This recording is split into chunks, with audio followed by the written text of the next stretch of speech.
والصلاة والسلام على سيدنا ونبينا محمد وعلى آله وصحبه أجمعين.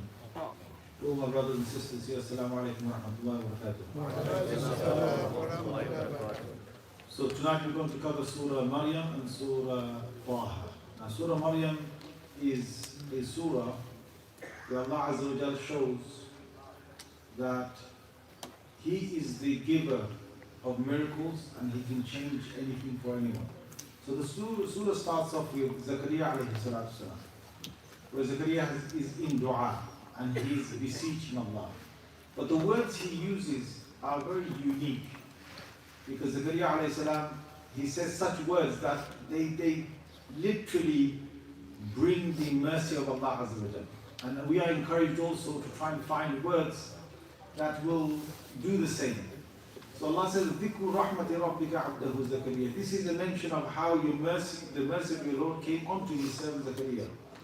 إِذْ نَادَى رَبَّهُ نِدَاءً خَفِيًّا. The first thing that Zakaria does is that he calls Allah in a very sort of secretive way, as in just him and Allah. And this is the most effective dua, which is when it's just you and Allah, nobody else is listening, and nobody else even knows of it that you're doing it. That would be even more, even deeper. So he says, قَالَ رَبِّي إِنِّي وَهَنَ الْعَظْمُ مِنِّي. He says, my Lord, my bones have become weak. He says, my hair has turned grey. It's all, I've become old, I've become feeble, I'm weak. My wife has become barren. وَلَمْ أَكُنْ بِدُعَائِكَ رَبِّ شَقِيًّا. But Allah, although all of this has happened, I have not given up the hope that I'm going to receive your mercy and that you're going to give me a child. So Allah Azza wa Jal gave him a child, and we covered part of this in Surah Al-Imran, where while he was in prayer, Allah Azza wa Jal then announced to him, "Ya Zakaria, I'm going to give you a child. I'm going to give you such a child. I've never named anyone before with anyone with this name." It was Yahya alayhi salatu salam. Now, he was told, he was very excited. At old age, he's going to get a son. So he said, "Oh Allah, give me a sign. Give me something that I know, when is this child going to come?" So Allah said, the sign is, for 3 days you won't be able to speak. And when you see that your speech is stopped for 3 days, that's when you know that you're going to have the child. ثَلَاثَ لَيَالٍ سَوِيًّا. So when he had the child, then Zakaria alayhi salam, he gave him good tarbiyah, he gave him good nurturing. And Yahya alayhi salam, he grew up to become a prophet, and Allah Azza wa Jal bestowed him with many different favors.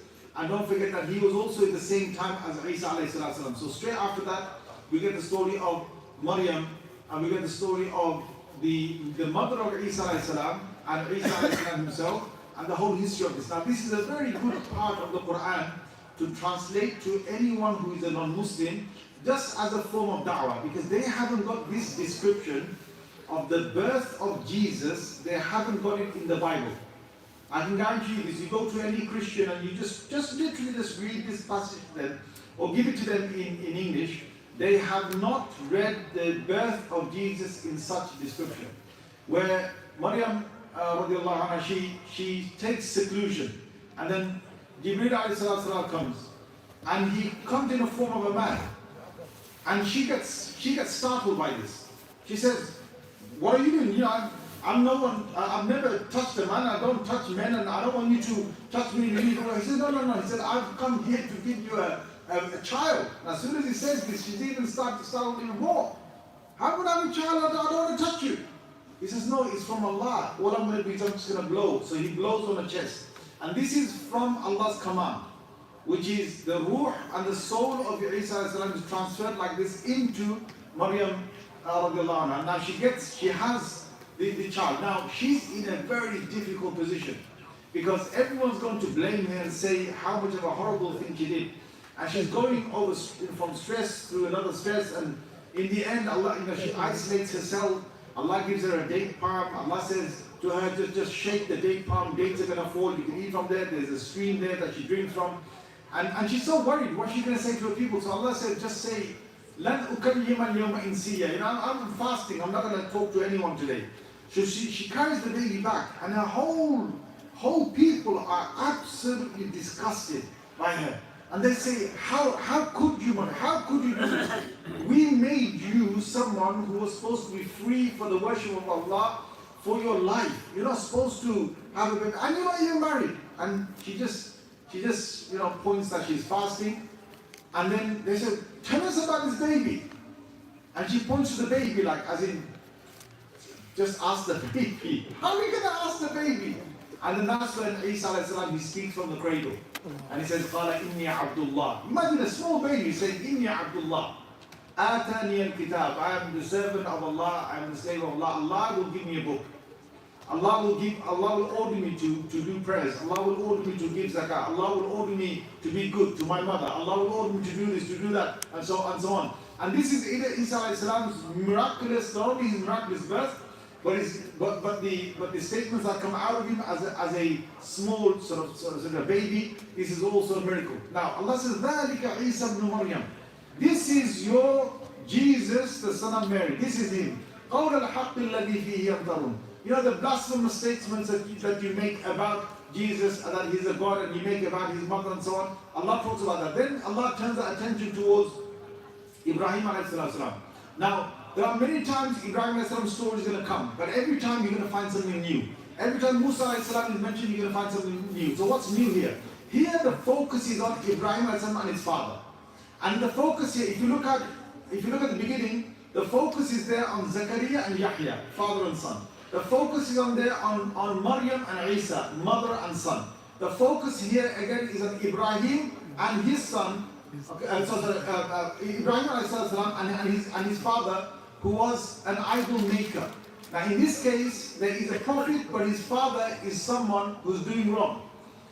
And Ibrahim, he pleads with him, and he tells him, and it's such a nice way, Ya Abati. And Ya Abati means, oh my beloved father. Also, my father was so close to me. He says first, Lima ta'bud. Why is it that you worship such things that ma la yasma, they don't hear, they don't see, wa la yughni anka shay'a, they can't benefit you in any way. Ya Abati, my father, I've received such things from my Lord, which nobody else has received. So let me give you some of that knowledge. Ya Abati, la ta'bud shaytan. Don't worship the devil. Don't become subservient to the devil, that you start worshiping these gods and you become one of his. Ya Abati, oh my beloved father, inni akhaf, I'm fearing that you're going to be struck with some punishment if you don't listen. His father says, Aragibun anta an aliyah. He says, are you someone who's turning away from all of this, from our gods? And he said, you better get out from here, otherwise I'm going to actually stone you to death. That's when Ibrahim a.s. takes leave. But he still says, I'm going to carry you making dua for you. It was only from Allah Azza wa Jalla later on, Allah told Ibrahim a.s., oh Ibrahim, you have to stop making dua for your father.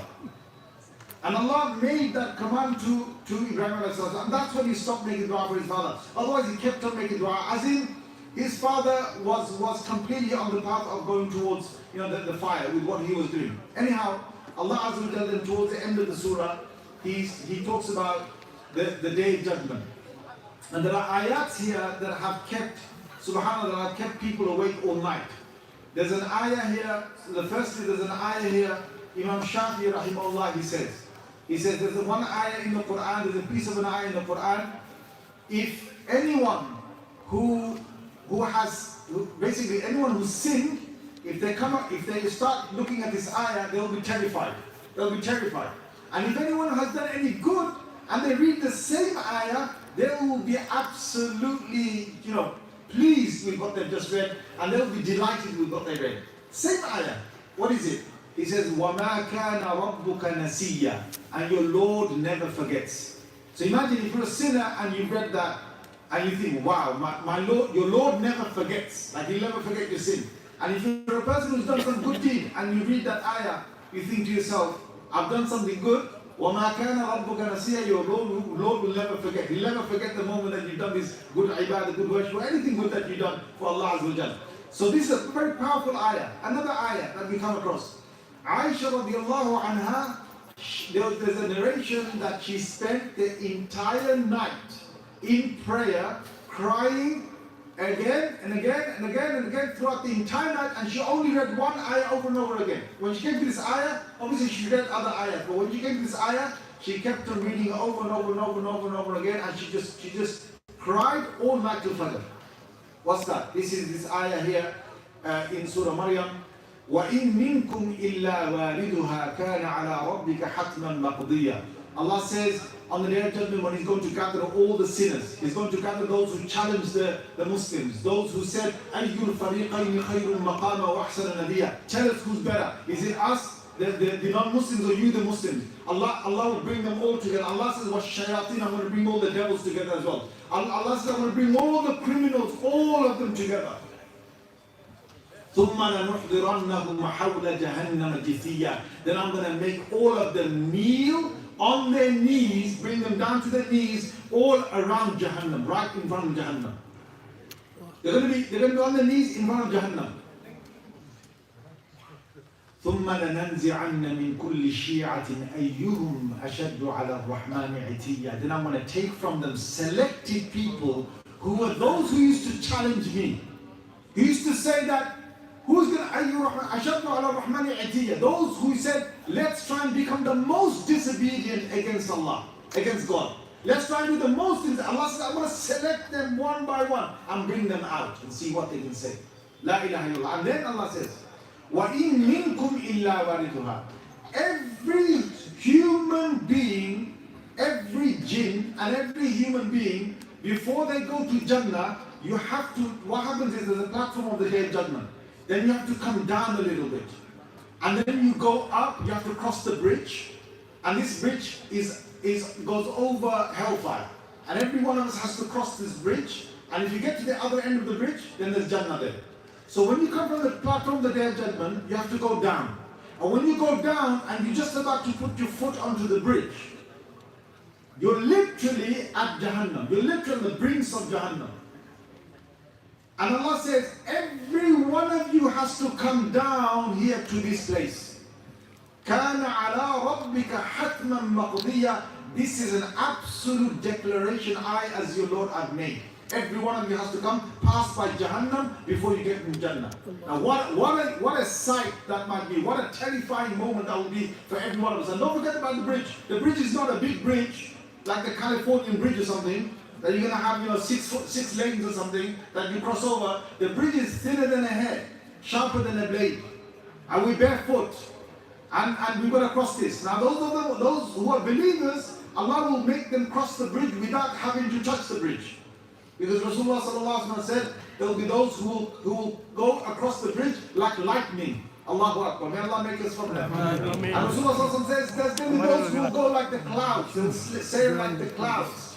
And there'll be different speeds of people, but Allah will not make the believers touch this bridge. Because if you touch it, you're going to cut yourself and you're going to fall through. And right beneath you is Jahannam. And this ayah, Sayyidatuna Aisha radiallahu anha, she's repeating over and over again throughout the night, and she's crying all night until Fajr.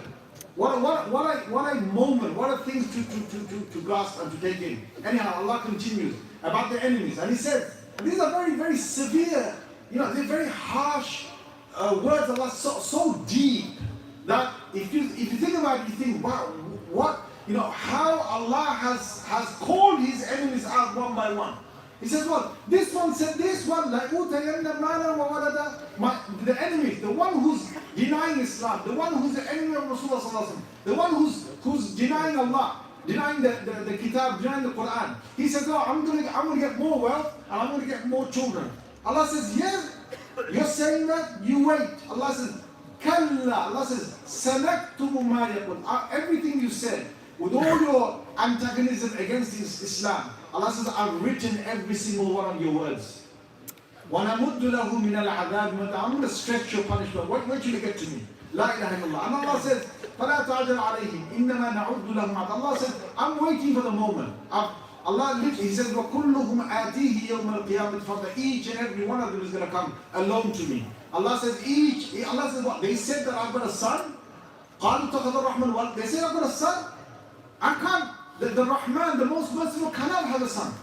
In kullu man fi samawati. Allah says every single one of you is going to come as a servant. As for the statement that Allah has a son, Allah says takadu samawati yatafattarna. Because of this statement, the sky was going to split open. I stopped it from splitting open.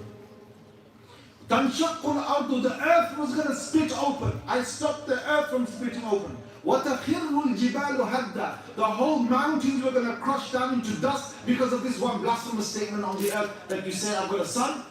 La ilaha illallah. So this is very terrifying when you read the words of Allah Azza wa Jalla. Anyhow, after this we've got Surah Tāhā. Surah Tāhā, one big focus is on how Musa alayhi salam comes to Allah for the first time having a conversation. So he's out there in the dark, he's going with his wife, they're traveling out, he's been married to her for some time, and now it's night time, they've got no light, and you know, when you're in the wilderness and you've got no light, how it's going to be? Those days there's no electricity, no nothing. Okay, so he sees a light in the distance, and he says, "Inni anastu nara." He says, I can see a fire, someone's lit a fire. There's fire there, it means there's got to be some humans over there. Let me go over there, let me find out from them where to go after this. Maybe I can get something from them, I can get some firewood from them, and we can light a fire over here as well. So Musa says to his wife, you wait here in the darkness, let me go over there. He goes over there, but when he gets to there, it's no fire. It's such a light, he's never seen light like this ever. It's illuminating everywhere. And all of a sudden, there's a voice that says to him, Ya Musa, O Moses, Inni ana rabbuka, I'm your Lord. Fakhla'na alayk, take your shoes off. Innaka bil wadi al muqaddasi Tuwa, you are at the sacred place of Tuwa. And then suddenly Allah speaks to him and tells him about him being one and only God. And Musa has to start establishing prayers now. And he says, وَمَا تِلْكَ بِيَمِينِكَ يَا Musa, O Moses, what do you have in your hand? He says, this is my staff. He said, don't throw it, put it onto the ground. So he puts it onto the ground and suddenly it turns into a snake. And Musa runs. He runs. And Allah says, Musa, come back. Just touch your snake. So Musa comes all the way back to the snake. He touches it and turns into a staff. It turns into a stick again. Allah says, this is the first one I'm giving to you. And put your hand underneath your armpit. So he did that. Allah says, okay, now take it out. He took it out and it shone like a light. You couldn't look at the power of his hands. He said, these are two signs I'm giving you. Go to Fir'aun and warn him. Now he asks to have Harun with him. Allah says, okay, have Harun with you. And then they both go to Fir'aun. Now Fir'aun, Mr. Politician, Allahu Akbar. Some people say there's no politics in Islam. They haven't understood Islam. Allah teaches us politics through Musa alayhi salam and Fir'aun. And the amount of politics Fir'aun plays, because as soon as Musa alayhi salam came, what did Fir'aun say? Fir'aun said, hey, hang on a minute. He said, what do you say about our forefathers? My fathers, our fathers, the Egyptian pharaohs. Where are the pharaohs right now? Now, if Musa alayhi salam says the pharaohs are in hellfire, right? He's finished. Fir'aun said, did you see? He's saying all your fathers and uncles and all of them ancestors, kings, all of them are in hellfire. Are you going to believe that? He didn't say that. Now Allah teaches us how to answer in such a situation. He says, علمها عند ربي في كتاب لا يضل ربي ولا ينسى. He said, you know the knowledge about the pharaohs and the people of the past. He said, my Lord has got the answer to that with him, and my Lord doesn't forget. And then after that, she switched the subject. He said, الذي جعل لكم الأرض. You know the Lord who created the earth. You know the one who gives you rain from the sky. You know the one who does this. Subhanallah. He just dodged the whole question. Now dodging the question sometimes like this. Subhanallah, Allah teaches us in the Quran about putting your point across. Anyway, Fir'aun brings a whole circus in front of Musa, as we covered, I think, in the 9th juz. But here we've got one other factor, which is what? Allah focuses on the magicians. The magicians, when they fell into sujood, and Fir'aun threatened them, and he said, I'm going to do this to you, I'm going to do that to you, I'm going to do that to you. They said, you can do what you like. Because they saw the miracle. They saw the miracle of Musa. So they knew this man is not a magician. They were 100% convinced because they are magicians. They're magicians. They know what magic is. You can't make the ropes and the sticks disappear. So they said to Fir'aun, they said, إِنَّمَا تَقْضِي هَذِهِ الْحَيَاةَ الدُّنْيَا. You can judge what you want on this earth. You want to cut our arms from this side, cut our legs from that side, go ahead and do what you want. Because all you can do is you can judge on this world. There's two judgments. There's one judgment here, there's one judgment on the day of judgment. And my brothers, this is where we take console. Subhanallah, anytime you've been wronged by anyone, always remember there's a court in this world, there's a court on the day of judgment. And no one's getting away with what's going to be on the day of judgment. Don't forget that. Doesn't matter who they are, doesn't matter matter what they've done to you. That's how they reply. Now, subhanAllah, after this, Allah Azza wa Jalla turns our attention. I just want to say one last thing in the last part of the surah. Allah says, وَأْمُرْ أَهْلَكَ بِالصَّلَاةِ عَلَيْهِ. Allah says, don't forget to continue to command your family to do salah. وَاصْطَبِرْ, and stay firm on it. Get your children, your wives, your husbands, your whoever. Carry on telling them to do salah. Don't stop. Because every man's duty is to bring his family onto salah. May Allah give us tawfiq and please stand.